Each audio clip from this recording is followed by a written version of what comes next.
So on today's topic, we're going to talk about the heat and humidity in Ghana.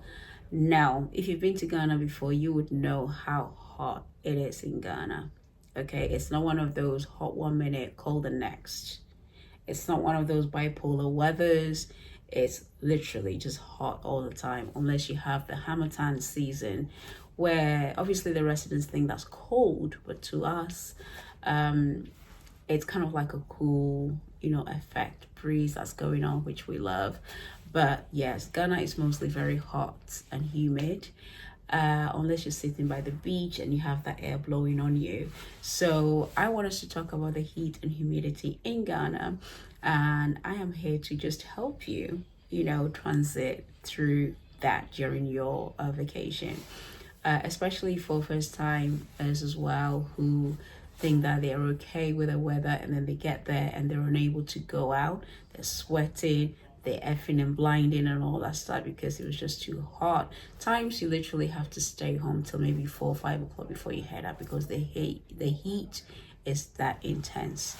Okay, so humidity and heat in Ghana. So it is hot. It is hot. I mean, we're talking about 38 degrees onwards. Even nighttime is 28 degrees. So as you can tell, that is hot. Okay. Like I said, Ghana is hot. It's not just, we're not just saying it is hot. Like you're kind of in a furnace or something. It's literally, honestly. So expect exposure to high temperature can have an adverse effect, obviously, on your health. Like prickly heat. Sometimes people faint in this kind of weather. Swelling of your hands and your feet as well happens to people. You get muscle cramp. You get heat stroke as well. Low sodium in the blood. Things like that. There's a serious outcome if not treated quickly. Temperature regulation is maintained by the skin and circulation. So when the body gets overheated, for example, the blood is directed away from the center of the body by relaxation of the blood vessels. So this causes sweating and cooling as well, especially elderly people, babies, children, those undertaking strenuous physical activity like athletics, hikers as well. We do get hikers in Ghana, hiking in the heat. They are all at risk of major heart disorders if not careful. So how do you reduce the risk of having these issues in association with heat and humidity? So you need to limit your physical exercises as well when it's too hot. Always try and do that when it's slightly cooler in the early evening as well. Maintain adequate hydration, guys. If if your urine becomes dark, the fluid intake needs to be increased. Make sure you're drinking a lot of fluids.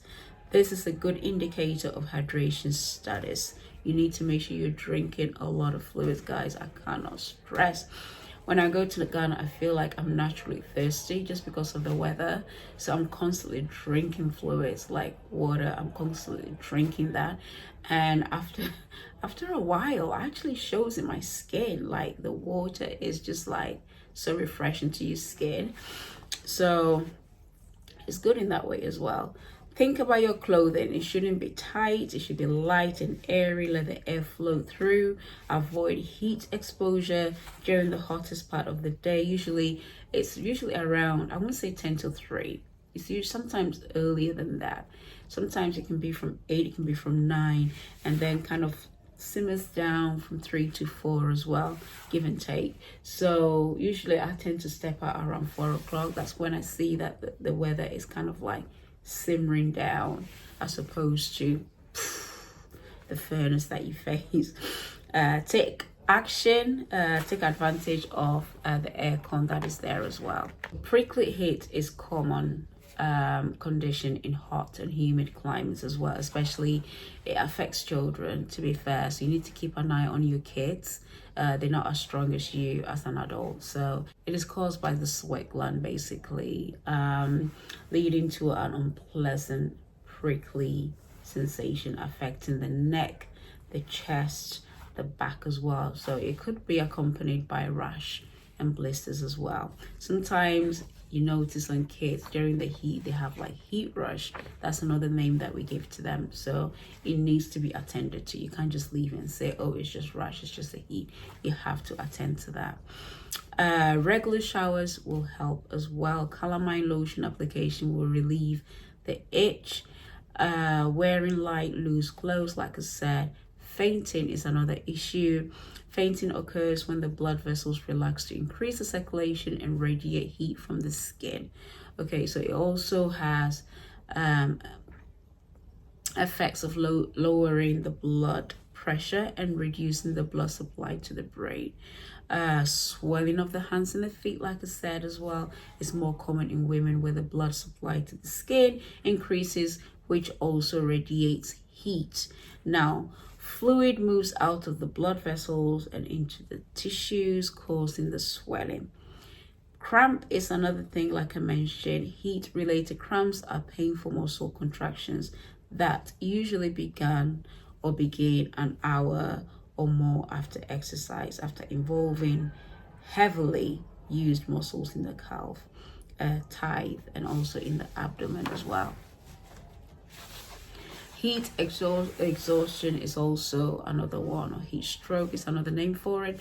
Temperature like 38 degrees, for example, like I said, fast breathing and pulse, dizziness, headache, confusion, all these are part of it. So move to a cool place immediately. Hydrate with water. Make sure you cool yourself down. Listen to your body. Your body does speak to you. Listen to your body in the heat, especially if you're walking around with kids. Come on. What they are feeling is not what you are feeling. They are still pretty fragile. You have been in this world, how many years? And they've been here even less than a quarter of that. So you need to listen to your kids' body, or what they are feeling and what they're going through. Do not just drag them out with you because what you're feeling is not what they're feeling. Okay, whatever you're feeling, listen to your body. You need to address that ASAP. All right. Yeah, I hope that helps you out when you go to Ghana. Enjoy yourself, but please be very mindful of these things that I've listed to you, and I hope that helps you.